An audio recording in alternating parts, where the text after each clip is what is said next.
국민의힘 김웅 의원과 제보자 조성은 씨의 통화 녹취를 복구한 걸 고리로 계속 말씀을 드렸듯이 처음부터 그런 사실 자체에 대해서 부인을 한 게 아니고 기억을 못한다라고 이야기를 하고 있었고요. 세상 쿨한 척 다 정의로운 척 다 하던 그 김웅 검사가 맞습니까? 고발장을 만들어 보내겠다는 우리는 누구고 얘기해놓겠다는 대검 관계자는 누굽니까? 윤석열, 손준성, 김웅으로 이어지는 검찰과 야당의 유착이 드러난 사건입니다. 자기들의 얘기고 또 이게 시기에 맞춰서 또 이런 거를 한 것 같습니다. 고발 사주 프레임에 집착할 수밖에 없는 민주당의 처지가 참 딱합니다.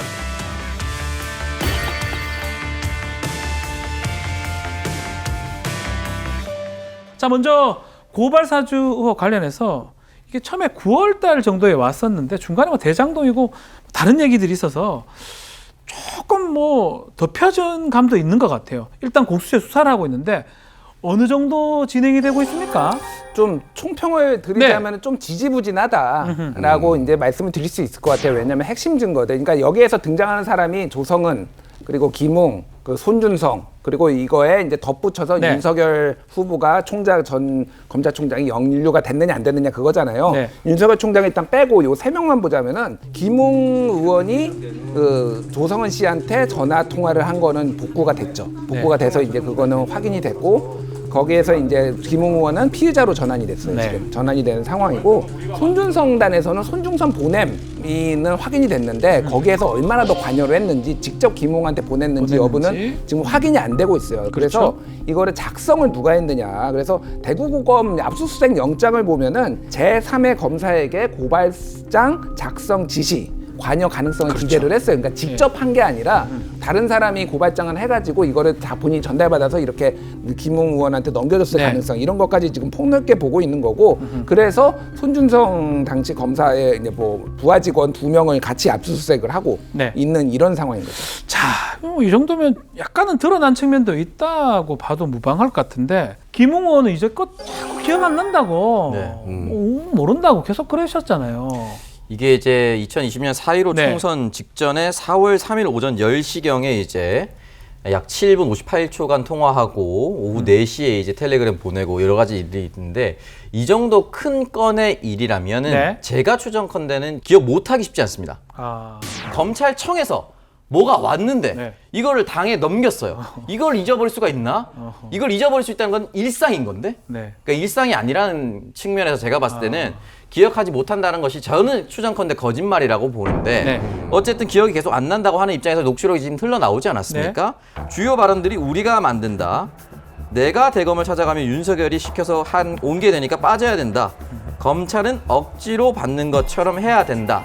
라는 등등의 녹취록이 진실이라면 검찰이 억지로 받는 것처럼 해야 하는 이유는 무언가의 부정적인 내용이 있기 때문이겠죠. 이것이 공개되었을 때. 당당하면은 자신의 SNS에 썼겠죠, 그냥. 그렇지 않기 때문에 감추려고 했었던 녹취록이 공개됐다면 그 당시도 뭔가를 감추려고 했었던 겁니다. 모르겠다 말이 그렇게 좀 납득하기 좀 어려운 것 같아요. 김웅 버전 그 오징어 게임 보셨어요? 저 못 봤습니다. 뭐죠? 내가 뭐라고 했지?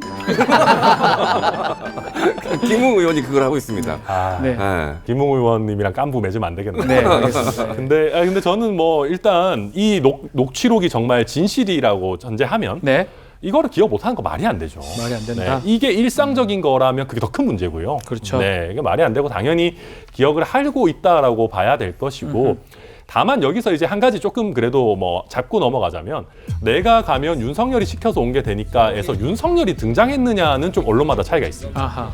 그러니까 메이저 언론사라고 이제 윤석열 후보가 얘기한 그 MBC, KBS는 그 윤석열이 있었다라고 하고 있고요.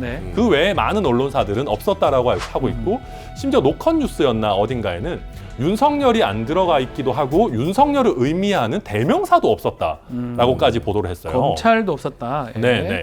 그렇다 보니까 이게 어느 게 맞는지는 일단 조금 더 봐야 될 것 같고 여기서 한 가지만 더 문제 제기를 하자면 저는 이 녹취록 이게 만약에 검찰발 내지는 공수처발로 나왔다면 윤석열은 물론이고 윤석열을 의미하는 대명사도 없었다라는 것까지 언론에 새어 나오는 게 정상적인가? 그건 맞지 않다라는 예, 그건 거죠? 사실은 좀 맞지 않죠. 그래서 이거는 이 상황에서 가장 궁금한 거는 과연 김웅 의원이 법적으로 어느 정도까지 책임이 네. 있는가이거든요. 김웅 의원이 이제 피의자 신분으로 전환이 됐는데 어떤 혐의가 적용이 될지 이게 좀 궁금하거든요. 문제가 있어요, 김웅 의원. 일단 그냥 전달만 했다라고 네. 하면 아무 죄가 안 됩니다. 네. 그래서 저는 그래서 김웅 의원이 왜 이렇게 방어적으로 나오는지 솔직히 좀 이해하기 어려운 부분도 있고요. 네. 그 다음에 만약에 손준성 검사 내지는 검찰에 있는 사람들과 뭐 같이 처음부터 이걸 계획을 짰다라고 하면 손준성 검사에게 적용되는 혐의들이 고스란히 김웅 검사도 적용이 됩니다. 네. 뭐 대표적으로 지금 공수처에서 입건해 놓은 혐의들을 그냥 소개해드리자면 이게 될지 네. 안 될지를 떠나서 네. 뭐 직권남용이 있고요, 개인정보 보호가 있고, 공직선거법 위반이 네. 있고, 그다음에 공무상 비밀누설 이렇게 한 4-5가지 혐의를 손준성 검사에게 적용하겠다고 이제 공수처 밝히고 있는데 네. 김웅 의원이 처음 계획을 같이 했다라고 하면 이런 혐의를 같이 받을 수는 있습니다. 자, 뭐 그럼에도 이 범죄도 범죄지만 일단 공범이냐 이 부분도 있지만 특히 눈에 띄는 거는 우리가 고발장을 작성해서 주겠다. 뭐 이런 녹취록이 공개가 됐는데 고발장을 만들어 보내겠다는 우리는 누구고 얘기해 놓겠다는 대검 관계자는 누굽니까? 그래서 그 맥락상은 저희가라고 표현을 했고요. 정확하게는 그 저희가라는 단어는 명백하게 어떤 집단을 가르치는 집단이다. 네. 예. 우리가 누군지 우리가 바른미래당이다, 미래통합당이다, 검찰이다. 어디 같아요? 우리. 저는 이제 우리가 검찰과 미래통합당 둘 다 상징할 수 있다고 봅니다. 교집합으로도 생각을 할 수가 있어요. 제가 지금 서울에 살고 있지만 태어난 곳이고 자란 곳이 부산이라서 네. 부산 얘기만 나오면 사실 쫑긋하거든요. 우리 이야기처럼 느껴져요. 그러니까 자기가 적을 뒀던 곳이 사실은 검찰이 훨씬 더 길었을 겁니다. 후보에 뛰어든 게 얼마 안 됐기 때문에 석 달 정도 됐습니다. 검찰에도 분명히 우리라고 생각하는 것이 훨씬 더 쉬웠을 거고요. 당시 미래통합당 후보가 됐으니까 미래통합당에도 감정이 굉장히 많이 실려 있을 거예요. 네. 어떻게 보면 본인이 가교 역할을 했기 때문에 양쪽이 다 우리처럼 느껴졌을 수도 있습니다. 만약에 당 차원에서만 했다라고 하면 선거 중에 원래 당 차원의 고소고발 거 많으니까 네. 그럴 수 있지만 검찰과 결부되어 있었기 때문에 저는 검찰 쪽에 훨씬 더 큰 것이 있지 않았을까. 우리 뭐 성경책도 들고 다닐 때 우리 심장과 가까이 들고 다니지 손으로 들고 이상하게 들고 다니지 않잖아요. 그런 것처럼 내가 원래 있었던 윤석열 후보 얘기하는 거예요? 아니 그렇게 얘기하지 않았습니다. 비유니까요. 그러니까 심장이 어디에 더 가까웠느냐 이걸 보면 될 것 같습니다. 저는 뭐 솔직히 이 컨텍스트라면 검찰일 가능성도 배제할 수는 없다고 생각합니다. 네. 왜냐하면 김웅 의원이 평생 검사했기 때문에 조성은 씨랑 김웅 의원을 조금 대비해서 생각을 해볼 필요 있는 것 같아요. 조성은 씨는 정무를 담당하고 있던 사람이죠. 네. 당시에 이제 선대위에서 정무 파트 담당하고 있던 사람이고 김웅 의원은 법률가니까 네. 굳이 하나의 가능한 해석을 떠올려 보자면 법률가들이 준비하겠다. 뭐 내지는 당내에 있는 법률가가 됐든 뭐 고발장을 쓸만한 사람들이 준비를 해서 줄 테니 네가 뭐 당내에서 이런 걸 좀 해라. 그런 취지였을 수는 있다. 그렇게 생각은 됩니다. 자, 그러면 김준희 기자님. 네. 이 우리도 우리지만 이게 보도는 잘못된 것 같다. 윤석열이 시켜서 온 것이다. 이게 뭐 보도가 엇갈리긴 합니다. 있는 것도 있고 없는 것도 있고. 이 두 가지 부분이 가장 문제되는 것 같아요. 어떻게 보십니까? 일단 그 언론 보도를 저는 네. 이제 기자 뭐 이런 저널리즘 경력이 한 20년 되고 오랫동안 기사도 제가 쓰고 그렇죠. 기사를 이제 많이 읽으니까 이 행간을 좀 많이 보거든요. 아하. 예를 들면은 그런 거예요. 이런 단독 보도를 했을 때 네. 예를 들면은 어떤 언론사가 녹취록을 확보했습니다. 아하. 뭐 이를테면 이런 표현이 있다든 입수했습니다. 확인했습니다. 이거는 들고 있다는 얘기예요. 그 언론사가 들고 있다는 얘기입니다. 예. 근데 그런 표현이 없으면은 그러니까 뭐 그 취재원으로부터 전원으로 들은 거예요. 들었다는 거예요? 근데 그것도 그래서 알려졌다, 전해졌다 이런 표현들이 근데 그 안에서도 그거를 또 그냥 알려졌다를 또 알려졌다로 받아 쓰는 곳이 있고 아하. 예를 들면은 진짜로 이거를 취재원으로부터 직접 이제 들은 곳이 있어요. 자, 윤석열이 시켜서 온 게 되니까 이런 표현을 쓴 게 아까 전에 천하람 변호사님이 얘기했지만은 6일 날 네. MBC가 있고요. 그 다음 날 7일 날 KBS가 네, 있습니다. 맞습니다. 한마디로 윤석열 검찰이 윤석열이고 윤석열이 검찰 아니냐. 네. MBC는 그런 식으로 해석을 해가지고 이거를 넣었는데 너무 과감하고 너무 파장이 컸죠. 그렇게 보면은. 어느 쪽이 잘못된 보도인지는 아직 확인이 안 되는 부분이기 때문에 그 부분은 추후에 좀 확인이 돼야 될 부분이고 다들 뭐 논리적으로 뭐 일부 다 맞는 말이 아닌가 생각이 듭니다. 자, 고발 사주 의혹 관련해서 공익 제보자 조성은 씨가 이 공수처의 통화 녹취록 원본 뭐 복구된 거 정보 공개를 했는데 이 녹취록이 본인이 공개할지 말지 좀 애매하게 얘기했는데 어떻게 공개할 수 있을까요? 이거 원래는 일반 사건이면 안 해줘요. 그러니까 자기가 녹음, 자기 목소리가 섞여 있더라도 네. 그 김웅 의원이 얘기한 것도 있는 거잖아요. 이거 수사 자료고 지금 진행되고 있는 사건이기 때문에 우리 공공기관의 정보 공개에 관한 법률에 보면 네. 그 수사 진행되고 있는 사건에 대해서는 뭐 비공개 처분할 수 있도록 하고 있고 네.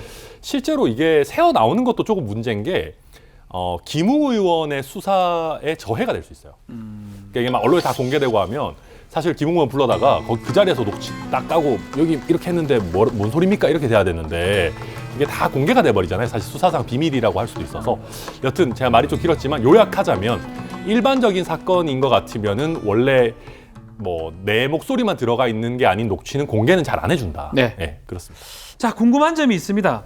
뭐 어쨌든 김웅하고 손준성 검사 두 사람이 이렇게 관여할 명분이 있느냐 이게 지금 핵심으로 보이는데 윗선 부분 뭐 윤석열 총장이라든지 윗선하고는 어떻게 봐야 됩니까, 천할 변호사? 뭐 저도 사실 좀 이해가 안 되는 부분들이 네. 많이 있습니다. 뭐 이거를 정말 왜 했을까? 만약에 했다면 좀 이해가 안 되는 부분들이 있고요. 그리고 또 한 가지는 했다면 왜 이렇게 허접하게 했을까?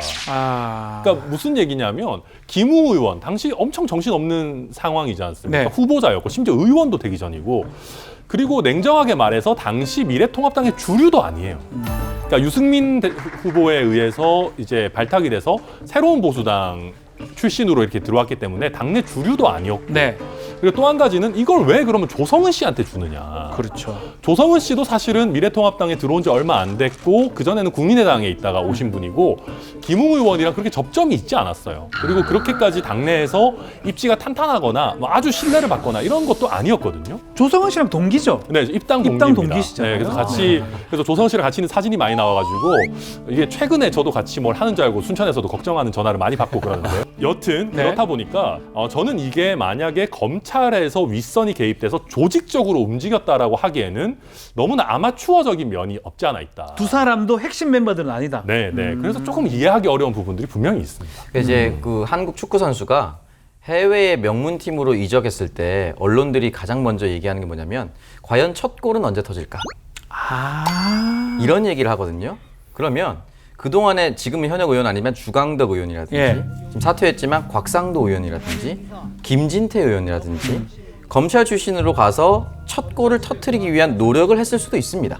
개인적으로. 네. 그런데 개인적으로 노력을 한다 하더라도 현역 검찰과 함께 무언가를 공모를 했다라면은 이건 사실은 이재명 지사가 양심적으로 도의적으로 유동규에 대해서 사과의 메시지를 냈듯이 네. 윤석열 당시 검찰총장도 자유로울 수는 없습니다. 그렇기 때문에 이 부분에 대해서 조금 더 세밀하게 조사할 필요가 있다라는 것이고 네. 만약에 이게 모든 것이 진실로 나타났다면은 국가 공무원을 그냥 들여서 한 정당의 이익을 위해서 갖다 쓴 겁니다. 이건 굉장히 잘못된 거예요. 그 김웅 의원이 그러니까 정치 초보고 착각한 거예요. 그러니까 국민의힘이 이를테면은 검찰 편이다. 검찰과 국민의힘이 같은 편이다라고. 왜냐하면 그때 당시에 이제 검찰 개혁을 둘러싸고 네. 굉장히 이 뭐 윤석열 검찰과 이제 집권 여당하고 치열하게 갈등이 그렇죠. 벌이면서 자연스럽게 윤석열 옆에 국민의힘이 쓴 것처럼 보이니까 김웅 의원이 순간적으로 착각을 한 건데 네. 검찰은 누구 편도 아니고요. 본인의 유불리에 따라서 항상 움직이는 거예요. 그때 그런 착시가 잠깐 있었기 때문에 그러니까 고발장을 했는데 실제 접수된 거는 이제 최강욱 최강욱 대표. 의원 빼놓고는 나머지는 다 접수가 안 된 거잖아요. 그러니까 국민의힘이 보기에도 말이 안 되는 거예요. 왜 우리가 윤석열하고 한동훈을 위해서 예를 이게 사실이라면 왜 우리가 이거를 해줘야 돼? 그러니까 말이 안 되는. 그러니까 김웅 의원이 방금 말씀하셨듯이 오버했다. 이거는 첫 골을 터뜨리기 위해서. 그리고 이제 검찰에 있다가 온 지 얼마 안 됐잖아요. 그러니까 이게 순간적으로 이 진영 논리에 대해서 이게 잘 파악이 안 된 거죠. 그러니까. 예. 첫 골이 자책골이. 그건 뭐 결과적으로. 결과론적으로는 알겠습니다. 자, 또 하나의 문제가 있습니다. 최근 검찰에서 윤석열 후보 장모 변호 문건이 이 수사를 받고 있는데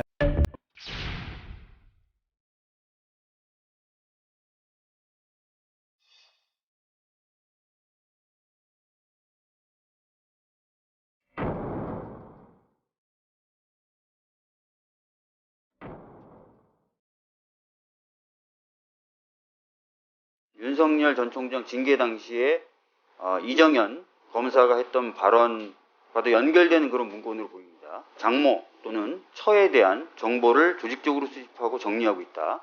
그리고 소위 이정현 공공수사부장이 말하는 레드팀 보고서라는 게 있습니다.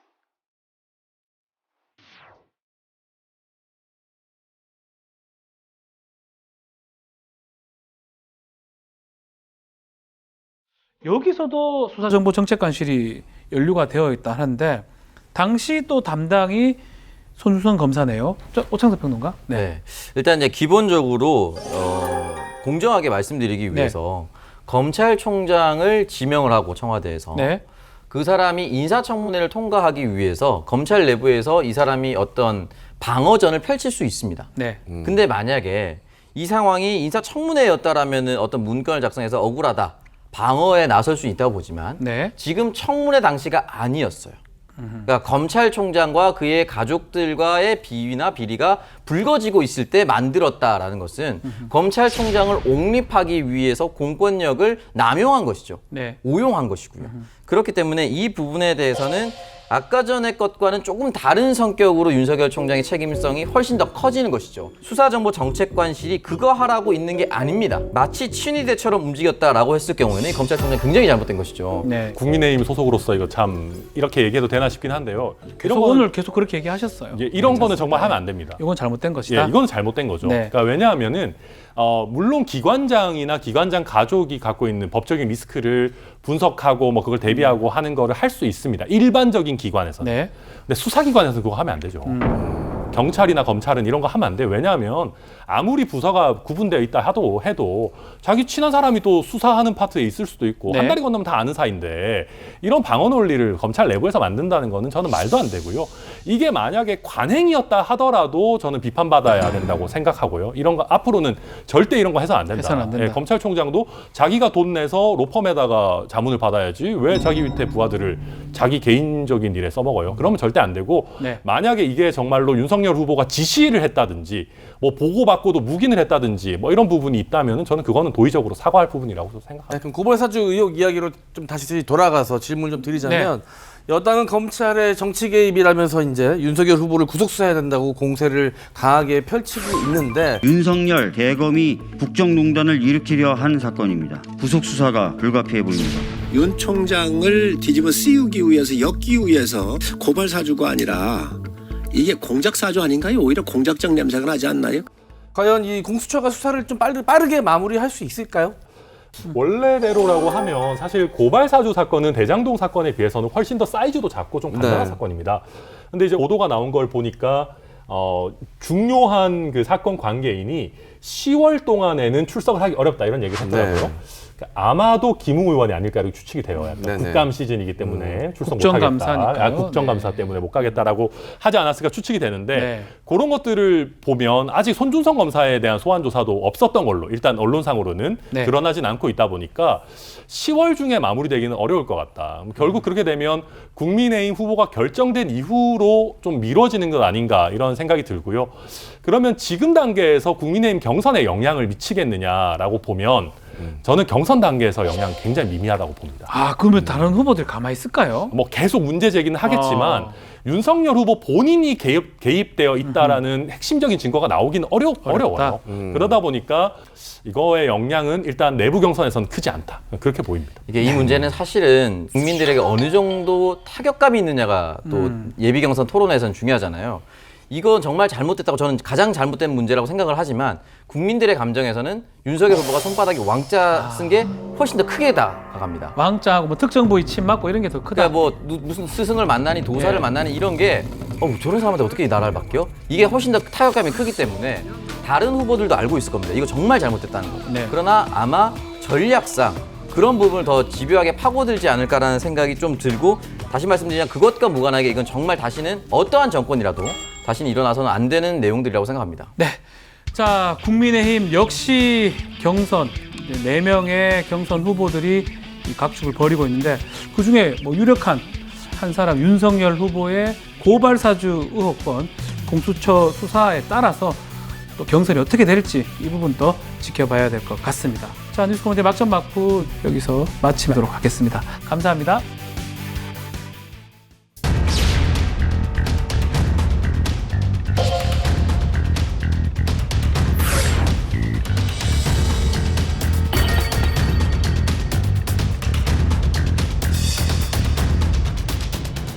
대부분 식사를 방송국 샌드위치로 해결합니다. 왜 살이 안 빠지나요? 제대로 제때 안 먹으면 이게 부풀어 오릅니다. 여기 이제 옆에 천하람 변호사 있지 않습니까? 저도 딱 그런 많이 안 먹어요. 부풀어 올라요. 그래서 샌드위치 훔쳐 먹는 사람 굉장히 싫어합니다. 최모 교수가 훔쳐가지고 제가 상당히 화가 나 있어요. 제가 잔뜩 PD님 그 조치를 꼭 취해 주시기 바랍니다. 법적으로는 그게 절도죄가 됩니다. 6년 이하의 징역의 찬스가 있습니다. 농담이고요. OBS